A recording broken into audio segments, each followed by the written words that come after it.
All right, so today we're going to pick up with vaYiqra, chapter 8. No, it is chapter 8, verse 18. That's where we are, which is Leviticus 8:18 for the uninitiated. So where we left off last week, we were just talking about the sacrifice, and it was to be taken, or in this case, was being taken outside of the camp to, remember that it's got to be a clean place, but somehow it's in the dirty place, which meant it needed to be in a fresh spot, if you recall. So we'll pick up with 18 here.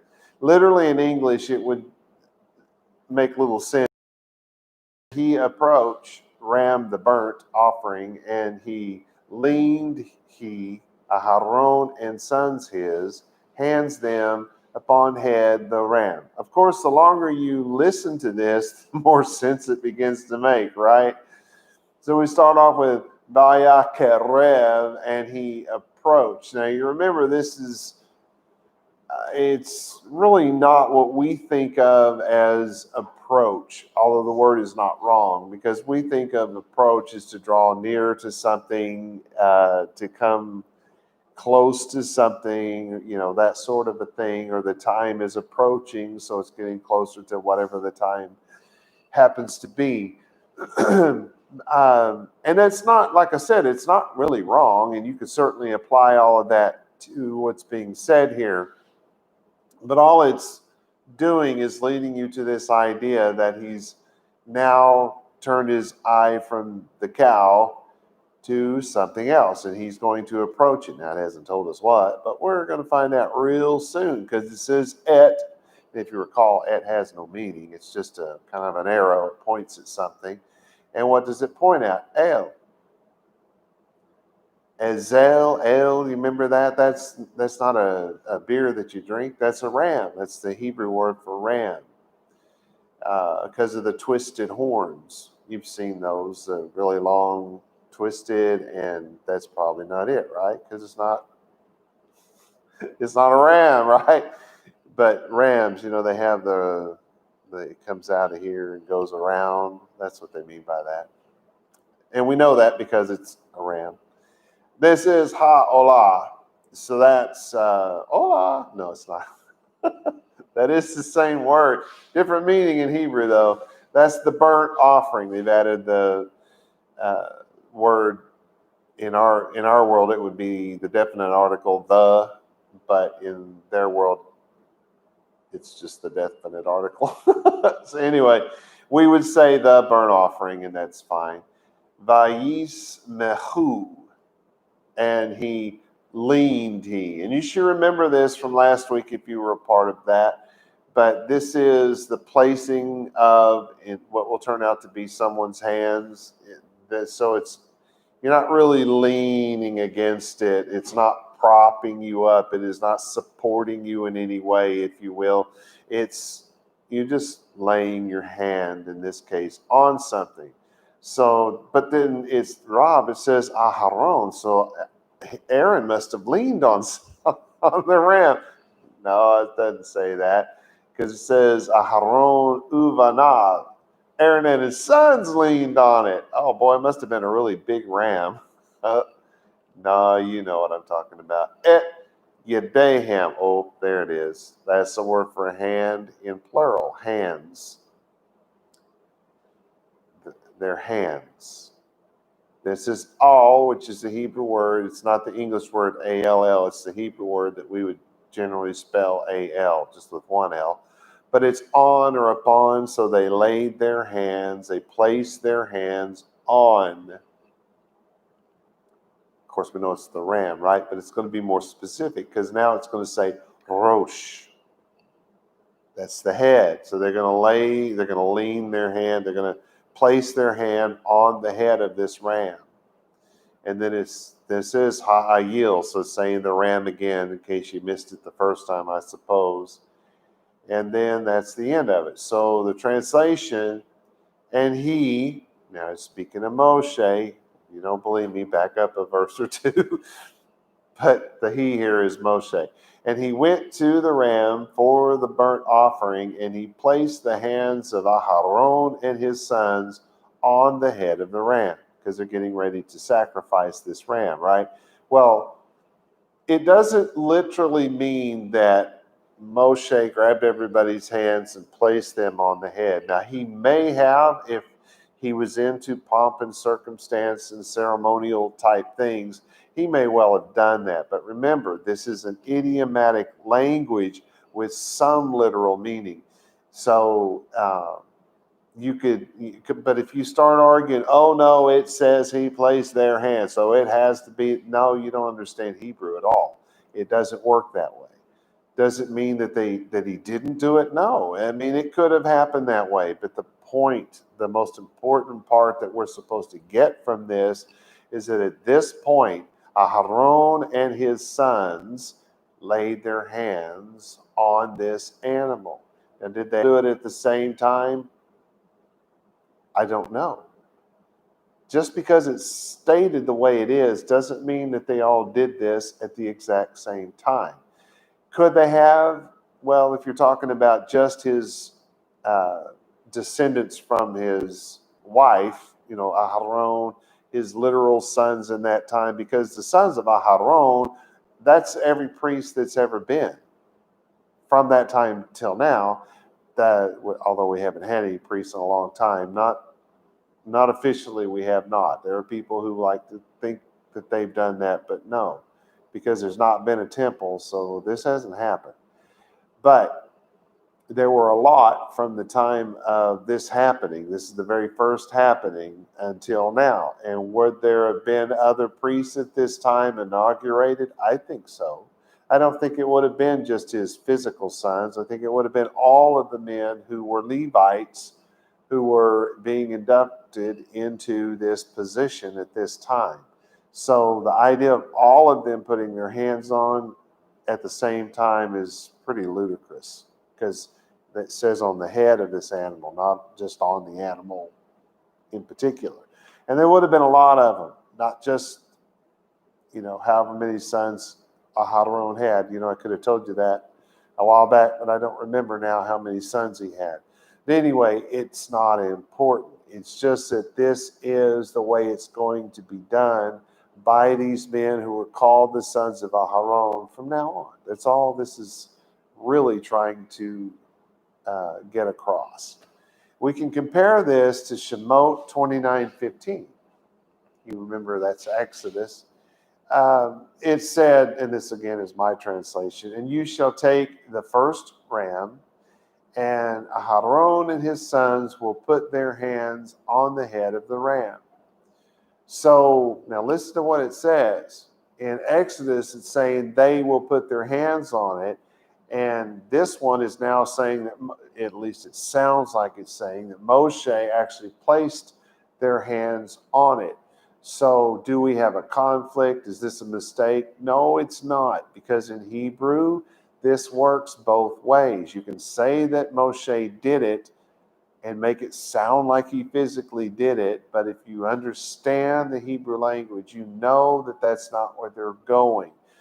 It's more likely that Moshe gave the command and these men did their job. Does that mean that all of them did it in that one time? No, it just means that at least one of them did this. Probably all of the actual physical descendants of Aharon, probably every one of them did it, but it's not likely that they all did it at once, because this is a ceremony at this point in time. It's going to switch from just this ceremony to getting real serious here in a minute, but that's not what we need to get from it. We just need to know that when it says that they did this, it means that they did this from this point on, at least until there was no temple.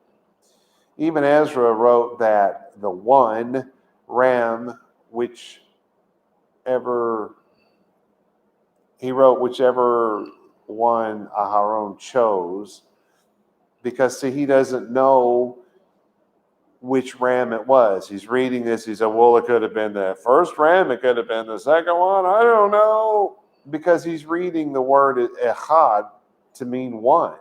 and doesn't know Hebrew well enough to know that the word echad also means first, right? So when it uses echad, it's either first or it's one. Now, if we understand that it's first or it's one, we actually know which ram was being spoken of, if you follow what I'm saying. So the Sepharno wrote that the first ram was burned to cover the offerer's sin, in other words, the sin of the priest, and then the second ram could be burned for the inauguration. Wouldn't want somebody who was not purified of their sin to be officiating the inauguration, or to be inaugurated without being forgiven of their sin. Actually, if they had all anybody would have said about that was, well, apparently the inauguration also covered the sin. But since one is a sin offering and one's an inauguration, Sepharno, I think, is correct on that. Colin DeLuch said, the sin offering through which the priests and the altar had been expiated, and every disturbance of the fellowship existing between the holy God and his servants at the altar, in consequence of the sin of those who were to be consecrated, had been taken away. Burnt offering consisting of a ram, which was offered according to the ordinary ritual of the burnt offering. Let me say something here. Everybody, and from the time of the first century CE, which is also the first century AD, if you will, there's a few years between them, but I wouldn't worry too much about that, because essentially it's all AD and CE are the same thing. It's just that CE's timeline is a little more accurate. So just if you're having trouble with it, just think of AD and you'll be close enough for government work. But anyway, we get hung up from that time till this, because of Hellenization, we get hung up on this idea of sin and oh, you got to be covered for your sin, and then there's got to be a sacrifice and blah, blah, blah. Well, tell me something. If there was no covenant, how could there possibly have been a sin? Well, what about Adam and Eve? Well, there was a covenant. God said, of this you may freely eat, and of that, no, no, no. Whether you like it or not, that's a command of God. That's a covenant that he made with mankind from the very beginning of time, and he didn't give them very many rules. But, of course, they added their own rules to it. They did, because God said, don't eat of this tree. Don't consume it in any way, shape, or form, because we're not really talking about a physical tree and a physical fruit of some sort. No, it's not an apple. It never said it was an apple. Anyway,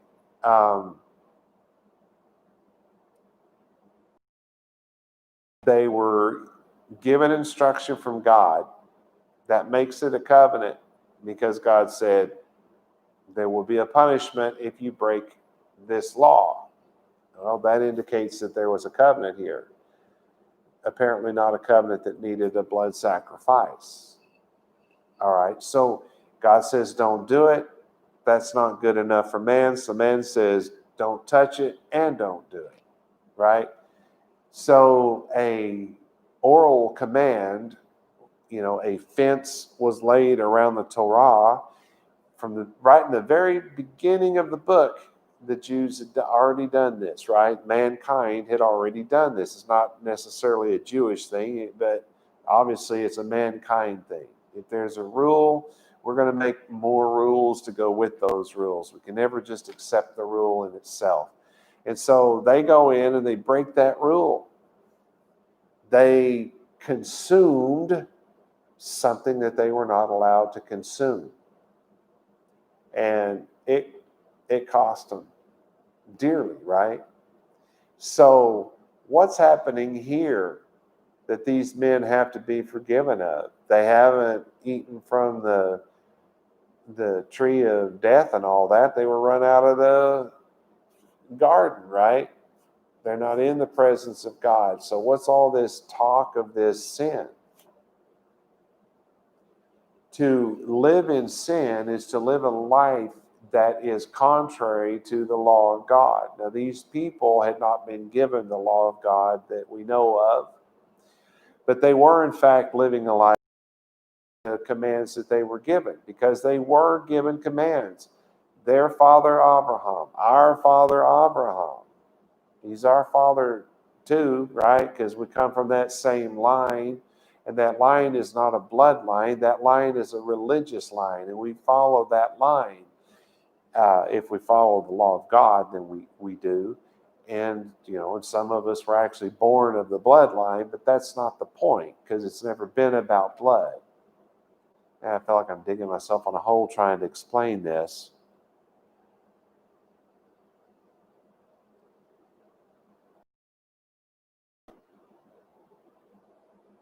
Before God took the children of Yisrael out of Mitzrayim is Egypt. Before he took the Jews out of Egypt, there was a sacrifice made. And the blood from that sacrifice was spread over the door. And that blood covered them from the bad stuff, right? And what's happening here is not what we in the West think of as their sins are being forgiven. Can you say that? Sure you can. That's the idiom. But if you're taking the idiom literally, then you don't get what's happening here. These men are being given a covering so that they can perform this office and make these sacrifices so that the people will be covered as well. So first God covers them, and then they go and do what's necessary for the people to be covered. It shows the imperfection of what happened in leaving Mitzrayim and what's happening here. That imperfection of the people who did the thing not being covered is now being covered by the institution that's now happening. But this is about a covering. It's not about God saying, oh, okay, I forgive you. I hope you get that has nothing to do with this, right? Can I have some help here? Does that make sense, Donna? Okay. So, let's move on to verse 19. Literally it says, and he slaughtered and he scattered Moshe the blood upon the altar round about. Again, this one's actually pretty clear, and you'd be thinking, okay, so Moshe slaughtered it. Well, then why did the other guys put their hands on it? Again, remember, keep in mind here, that when Moshe gave the order and somebody else carried it out, biblically speaking, Moshe did it. Just always remember that. All right, so we start off with vaYiqra, and he slaughtered. So he gave the command, and the animal that everybody's touching, they got their hands on it. They laid their hands on it. For what reason? And it was slaughtered. Because this would be more, and it was slaughtered. Of course, we're not talking about Moshe. He did not get slaughtered. Then it says, vaYiqra, and he scattered Moshe.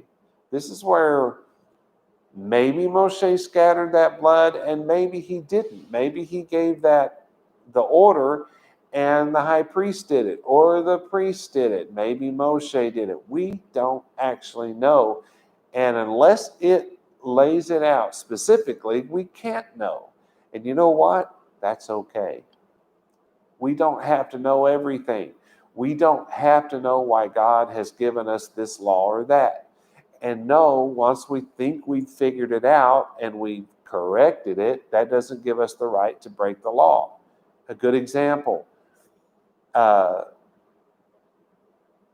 we now know because of science, and this is recent years, like in the last 20, 25 years, science did not know this 30, 35 years ago, is what I'm trying to tell you.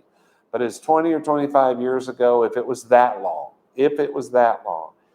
scientists finally found out how these entire groups of people, these entire societies died overnight. There was no diseased bones. There were no chips in the bones from knives and blades, chipping the bone as they went into the body in war. There was no, if you get a disease, it does something to the bones, and they can actually tell you what disease killed everybody, But there was a lot of societies out there that died off overnight. No apparent battle took place. And these people just died. And it's like, well, we don't know what happened. Now they do. They know that these societies, these people, had a big pig cook-off. They all slaughtered pigs, and they all ate pigs, and the pigs were tainted, and everybody died. Because it happened recently in our history, the 20 years ago or so, if it was that long. There was an island full of people that woke up dead the next day.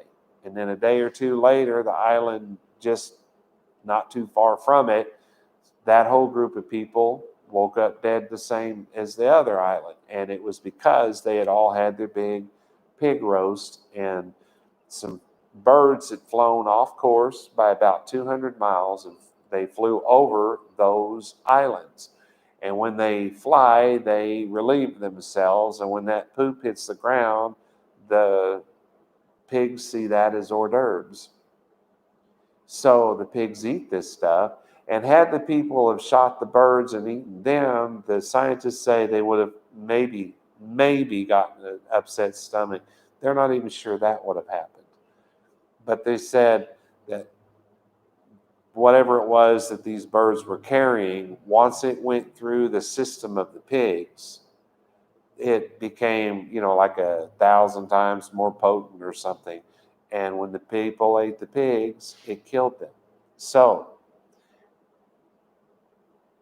between that and scientists finally figuring out the pig needed to be cooked at a certain temperature for a certain time to make it apparently safe, all of a sudden people are like, well, now we know why God gave the order. Now that we know what to do, it's safe to eat pig. No, it's not. Oh, well, we don't live by the law. We live by grace. The law is grace. What are you talking about? Oy, oy, oy. Translators, I tell you what, if there is a place where men are punished, which I believe there is, I don't think it's what the Christians think it is, but if there is a place where men are punished for the evil that they've done, there's a lot of Bible translators that are going to spend some time there. I'm just saying, the damage that they've done, pitting law against grace, as if you could do that. The grace of God is the law. God gave us the law because he is a graceful God. The law is what helps us get through this world, to navigate this world. Because what does the law teach us to do? It teaches us that we should treat others as we would have them treat ourselves. Now, somebody else put it in those words, but that's a conclusion drawn from the law, right? I hope you know that. I hope you understand that that's what you should get from reading the law. You don't get legalism and bondage. God is not the author of legalism. And to the degree that you're going to call servitude bondage, then, well, he is the author of that, because God demands servitude. He created you. There are certain things that he expects from you. Just saying. And since he is the creator of all that is, and can be the wiper-outer of all that is, I suggest you do what he says and quit looking for excuses to get out of it. But anyway, where were we? So somebody scattered the blood. Does it say where it was scattered? Slaughtered, and he scattered Moshe, Hadon, all which on, honor upon, Hamizbeach. So somebody scattered it on the altar. Now, you do understand that that's the job of the high priest, right? So some believe that Moshe did it because the text kind of literally, I mean, you can take it literally if you want to and conclude that, and it seems reasonable, right? Except that biblical Hebrew does not work that way. So it may well have been Aharon, since it's a high priest job, it was either him or it was Moshe. You can believe it either way. I'm not going to be upset no matter what you choose to believe. I'm just saying. Then it's Saviv, round about the altar itself, the Mizbeach, round about it, right? So our translation, and Moshe slaughtered the ram and spattered the blood on the altar round about. I mean, that really sounds like Moshe did it, and maybe he did. I'm just saying there is a possibility that he did not. Now we can compare this to Shemot, if you recall, that's Exodus 29:16, where I've translated it, slaughter the ram and you take its blood and scatter it round about the altar. Right? Because first we were told, we were given an overview, then we were given detail. Now we're at the place where it's actually happening. That's why we can make comparisons, because that's the way the writer of this text anyway did things.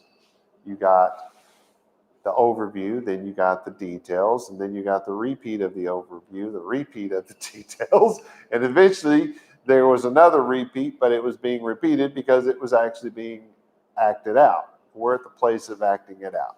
All right, so verse 20.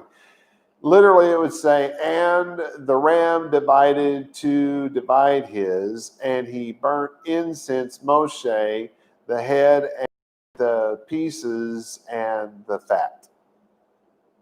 Actually, that should sound a little bit familiar to you at this point, but it says ve'et, so it's and then it's as if you draw an arrow. When I translate, I actually do draw an arrow, because that's in case anyone wants to know that the word et was used at that point. So I would say and then I would draw an arrow, and then it would say the ram, because it's ha-yil. The word for ram, that's the thingy with the head and the horn that spins out of his head and all that. It's an ugly sheep. Anyway, some of you will get that. Nitach. So he took that ram and he divided. Then it says li nitachayiv, which literally means to divide his. So he divided to divide his, right? Sound idiomatic to you? It should. Then it says, well, it's like you cut the big pieces and then you maybe cut this into 2 or 3 smaller pieces, or this one into 2 or 3 smaller pieces, or maybe you made all of the cuts and now you're separating them out. All of that can be a part of what's happening right now. It's essentially the meaning here. It's more specific in some places, but these are more generally to cut into pieces might be a good way to say, to put these two words together in English. He cut it into pieces. All right, so then it's, and he burnt incense, yaketer, to give a scent, to give an odor. It's the idea, the reason why they say burning incense is because it's the idea of you take some, whatever incense is made of, it can be modern day, do they call that thing a punk, or is that a word used for a sparkly thing? The punk is what lights everything, right? Because it's like a stick that has fire on it. Yeah. So what I'm trying to say is, they have the thing they call incense. I think that's still called a punk, right? And it's a long stick, and you like put the end of it in a little board that has a little slot in it. Light the thing up, and it burns, and your little smoke cloud goes up, and it fills the room with smell, right? That's the image behind this word. It's not so much the punk sitting in all that. That's not the image. The image is the smoke coming off of it and filling the room with a scent. So to cook food on a grill does that. To take incense and to put a little pile of it on a griddle would have that same effect. At some point, it would heat up and there would be smoke coming off of it. It would fill the room with scent. So, or putting some of that in a little jar that's a little container of some sort that's over a fire would have that effect. So it's about the smoke going up and the scent going out, if you will. It's totally about that and not so much about how that happens. All right, so this is Moshe. So he's the one who caused the scent to go up. Then it's Et, which points at something. Ha-rosh, so that's the head. Ve'et and ha-neta'im, and that's the cut up pieces. So the head and the cut up pieces. Ve'et and an arrow. Ha-pader, the fat. All right, so to translate this in some meaningful way. And the ram was divided into pieces. And Moshe burnt incense and the head and the pieces, and burnt incense and the head and the pieces that were all cut up and the fat. So all of this is being cooked together, if you will. Now in Shemot, which is also Exodus 29:17, it was translated by me to say, and you shall cut the ram into pieces, and you will wash his torso. That's the middle, it called it the middle. And his leg, and you will establish on his pieces and on his head. So there they had the leg added to it and spoke about the cleaning, but this is the same event, I do believe. So then of the words cut, or maybe divide the ram into pieces, Onkelos translated the Hebrew word netahiv as pieces, his. The word, remember that? His pieces, cut it into pieces. It's the part for the pieces. He translated that Hebrew word with the word that means limbs. And the verb, the Hebrew verb, te'ach, you shall cut, he translated as divide. So you'll divide the limbs, is how he put it. Some believe that Onkelos did this because of the Babylonian Talmud in Chulin 11a, which states that each division must be an entire limb, not a limb that's cut into pieces, but that it had to be an entire limb. This is actually nonsense, since Onkelos never entered the arena of halacha. By that I mean the Babylonian Talmud in Chulin 11a is engaged in something called halacha, and Onkelos never once did that. He never talked about it. He never wrote about it. He may not have even known what it was. Or maybe he just avoided it for some particular reason, which is probably the case. But either way, it's not something that he did. So this idea that he did it for that reason is just nonsensical. And you'll hear it a lot. You'll read it a lot. When you read about this, it's just not true. All right. Looking at the wrong clock here. We have time. So 21 basically says, and there's an arrow, the midst and another arrow, the legs washed in water, and he burnt incense, Moshe, another arrow, all the ram, and make burn you, burnt offering, he to soothing. We haven't had this in a while. Burnt offering, he to soothing, burnt offering, he to Yahweh, as that commanded Yahweh, arrow, Moshe, pointing at Moshe. All right.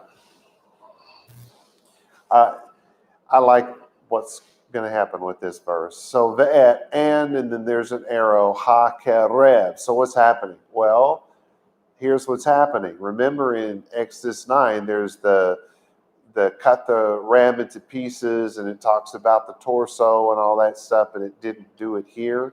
So what happened? Well, what I'm telling you is verse 20 and verse 21 are actually one and the same sentence, but translators split it in half. So it's why so many sentences in the Bible don't make sense, because translators, because of the English rules on run-on sentences, translators go in and take a single Hebrew sentence, which Bible Hebrew has no such thing as a run-on sentence. It does not exist in Bible Hebrew. Can't tell you whether it exists in modern Hebrew or not, but I do know that it does not exist in Bible Hebrew. So what happens? In Bible Hebrew, the sentence does not end until the thought is complete. In English grammar,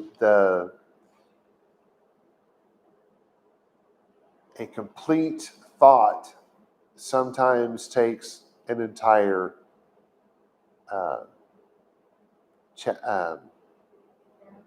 paragraph. I had chapter in my head, and it was just not going away. Okay, there. Trying to get my mouse working again. All right, so anyway, I'm telling you, these two are added together, and that's what's going on here. All right, so we have and adding to what was said before, hakerev, the midst, the torso. Now it's saying the torso. Then it says ve'et and hakerayim, and the legs. Just like in the Exodus verse, this is what's happening here. So, no, God did not change anything. Nobody forgot something. It's just that I wish the translators wouldn't do this. I have to do it as well, because if I'm going to tell you, well, I'm in, vaYiqra 8:12 or whatever, I can't do that. If I go in and put all the words back together, then I may be in 12, and where I'm reading for you, it may be in 16 for all I know. You know what I'm saying? So I have to break them up as well. Do you understand that, Donna? Does that make sense? Okay. Because sometimes I don't know if what I said makes sense or not. All right. Anyway, so it's the legs. Rahatz. That's the word for wash. So this stuff had to be, the torso and the legs were washed. Here they're actually doing the washing. Bayamim. They're washing it in water. You ever wonder why God had to be specific? Well, they may have washed it in oil or pig's fat. You never know. I don't know. I just think it just strikes my funny bone to think that he had to say in water. So it's washed in water, and then it's vaYiqra, and he burnt incense. He made the smoke go up. And who did that? Well, Moshe. Did Moshe do it physically? Maybe. He either did it or he gave the order. And it says et kol, and all hamizbecha. Different word. I didn't say mizbeach. I said mizbecha. Anybody remember the difference? I'm sure some of you remember that this is, you make it burn. To give sense, to give fragrance. You're burning something so that this will happen. Olah, what are you burning? In this case, Olah, the burnt offering. Then it says who, which is either he or it, depends on the sentence. Then it says nihoach. No, it doesn't. It says l'reach.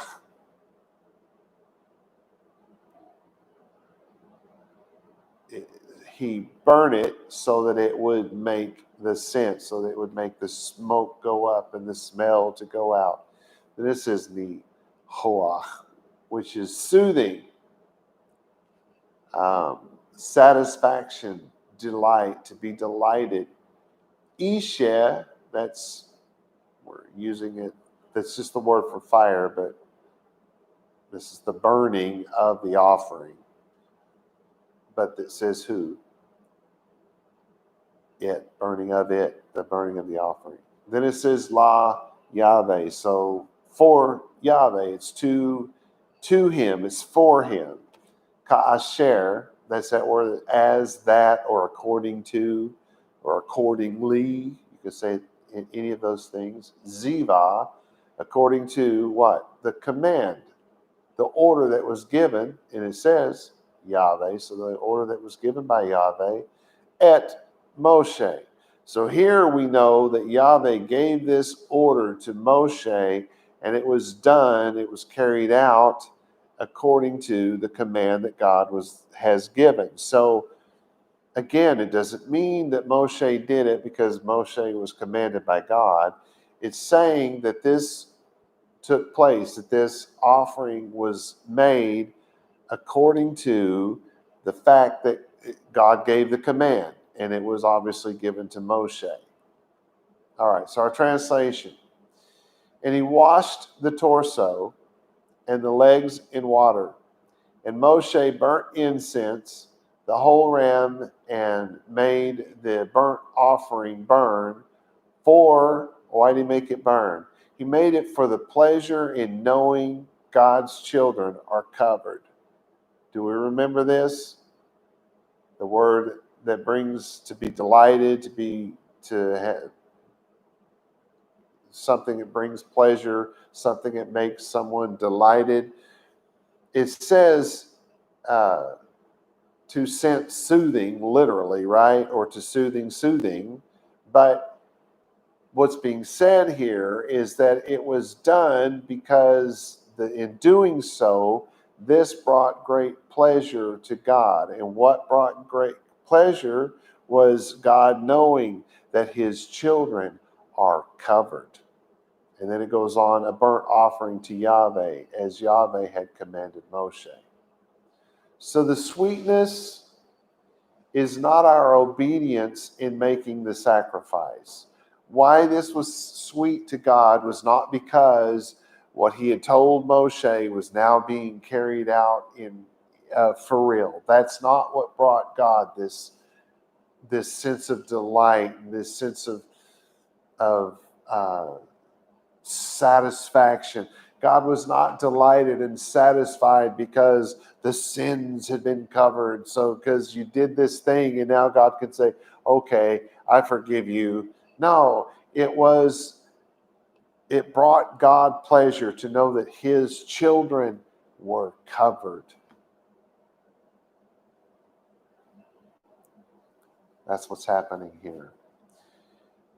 Without the doing of this, without the making of this sacrifice, there would have been no sweetness because there would have been no covering.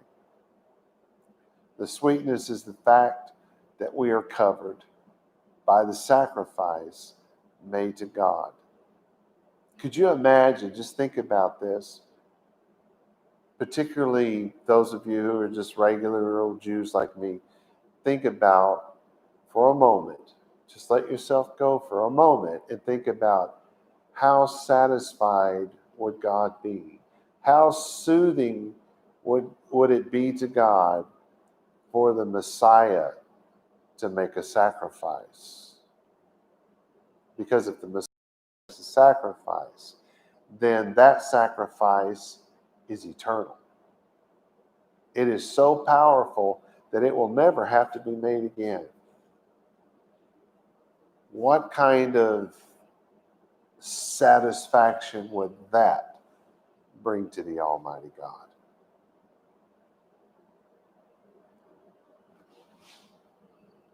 Just saying. All right. Verse 22. And he approached, there's our word again, the ram, the second ram, the installing, and he leaned, Aharon, and sons his, hands them upon head the ram. Boy, this one has a real familiar tone to it. But now we can see, I don't remember who it was that wrote, I don't know which one it is. It could have been, it was just the one Moshe decided to pick. Really? Guess he didn't read verse 22. or maybe he did and he'd already written it in his little book and no, you didn't want to mark it out. Anyway. Yeah, because you get what I'm saying, I hope. It starts off with, and he approached. This is our favorite word, right? To approach, to come near, to go near something, poetically of things, to go near a thing. God is said to draw near as he aids the afflicted, blah, blah, blah, yak, yak, yak. So we're moving on from this sacrifice to what's going to happen next. There's your arrow, ha'ayil. So it's the ram. So he's moving on to a ram. Hasheni, the second ram. So we know what happened with the first ram, right? And it's not, well, he just picked some ram and now this is the only one left. No, there was a first ram that was picked and there was a second ram that was picked.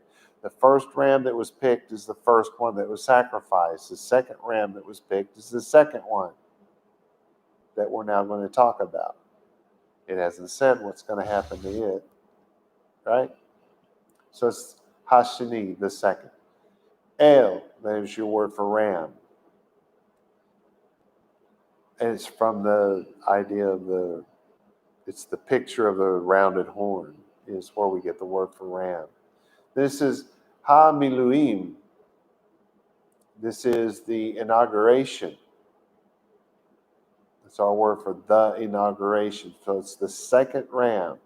And the second ram is the ram of the inauguration. I keep using that same word so that we don't get confused here.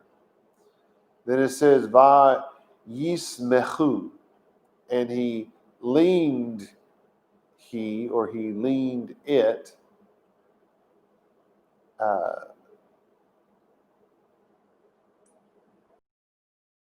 He's going to place something, right? And we know it's going to be the hand, I hope. Aharon uvanav, Aaron and his sons, et yedehim, and he placed their hands. And again, I must reiterate, he may not have actually grabbed all of those hands and placed them all on the head of this animal. Probably he did not. Probably he gave the order and they all either one at a time or maybe as a group, who knows. If it was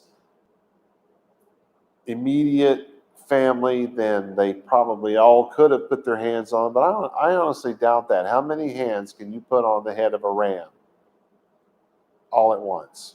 I'm just throwing that out there. I just don't buy it. I think that it would have been more of the ceremonial thing. Everybody's putting their hands on it, or perhaps only one of them did it because it covered all of them. Because it could have been just that Aharon did it and all of his sons are being included in that. Yes, Hebrew works that way. Bible Hebrew anyway. All right, so the hands have been placed, all, which is on. Rosh, that's the head. Ha-ayil, of the ram. So our translation, and he, again, we're speaking of Moshe, and he went to the second ram, the ram of the inauguration, and hands of Aharon and his sons on the head of the ram. Now, if we look at Shemot 29:19, it says, and you will take the second ram, and Aharon and his sons will lean their hands on the ram's head, right? So the one makes it sound like Moshe did it. The other one makes it clear that they're to do it. There's no problem here in Hebrew. Now, the Onkelos by Drauzine and Wagner says literally sacrificed, meaning filling one's hands. It captures the essence of the symbolic ceremonial act described in verses 27 through 29 that initiates or confers office or status. The term is restricted to the Bible to the appointment of tabernacle officials.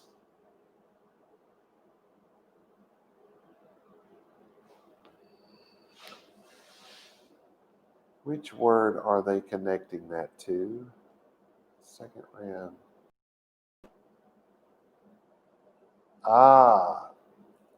We haven't talked about this in a while. What Drauzine and Wagner are talking about here point is because they're saying that, and the idiom was when it said that you place the hands of someone, to place the hands of someone, to install them into a place of power, into a position of authority. Do you remember that? We've talked about this before, but it's been a while. And the Gesenius lexicon also says the same thing. So two pretty good places you can go to if you look up the word yad, I would think would be where you'd find this. Because that one word, that little bitty word for hand, has 4, 5, 6 pages of information. If you read enough of it, that's where you'll find him talking about it. I do know that it's in the Gesenius. Please don't hold me to that, but I think that's where it is. So he's saying here, they're saying that Moshe did not take them by the hands and place their hands on it, that they did not all go over there and put their hands on it. He's saying that at the moment that Moshe turned his attention to this second ram and went to sacrifice that ram was the moment that these men were installed into their place, into their position. That's what they called placing the hand or laying on of the hand. You guys follow, I hope?